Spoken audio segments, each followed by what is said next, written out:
ડિંડોલી વિસ્તારમાં ગમખ્વાર અકસ્માત સર્જાયો હતો, જેમાં એક બાળકના હાથ કાપા પડ્યા હતા. અકસ્માતના દર્દનાક સીસીટીવી સામે આવ્યા છે. બાળક રસ્તો ક્રોસ કરી રહ્યો હતો ત્યારે અચાનક ટેમ્પો પૂર ઝડપે આવ્યો હતો અને અડફેટે લીધો હતો. બેફામ ટ્રક ચાલકો હવે ક્યારે અટકશે? સુરતમાં વધુ એકવાર બેફામ ટ્રક ચાલકે બાળકને અડફેટે લીધો છે, જેમાં બાળક રસ્તો ક્રોસ કરી રહ્યો હતો ત્યારે અચાનક પૂરપાટ ઝડપે આવી રહેલા ટેમ્પોએ અડફેટે લીધો હતો.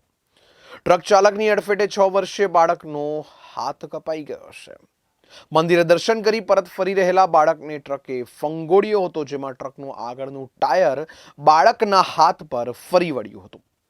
ઈજાગ્રસ્ત બાળક હાલ સારવાર હેઠળ ખસેડાયો છે. 7 બહેનો વચ્ચેના એકના એક ભાઈની આવી હાલત જોઈ આખો પરિવાર ચિંતામાં મુકાયો છે. સુરતના ડિંડોલી વિસ્તારમાં ગમખ્વાર અકસ્માત સર્જાયો હતો. એક 6 વર્ષનો બાળક રસ્તો ક્રોસ કરી રહ્યો હતો ત્યારે અચાનક ટેમ્પો પૂર ઝડપે આવ્યો હતો અને બાળકને અડફેટે લીધો હતો. ટેમ્પાનું એક ટાયર બાળકના હાથ પર ફરી વળ્યું હતું.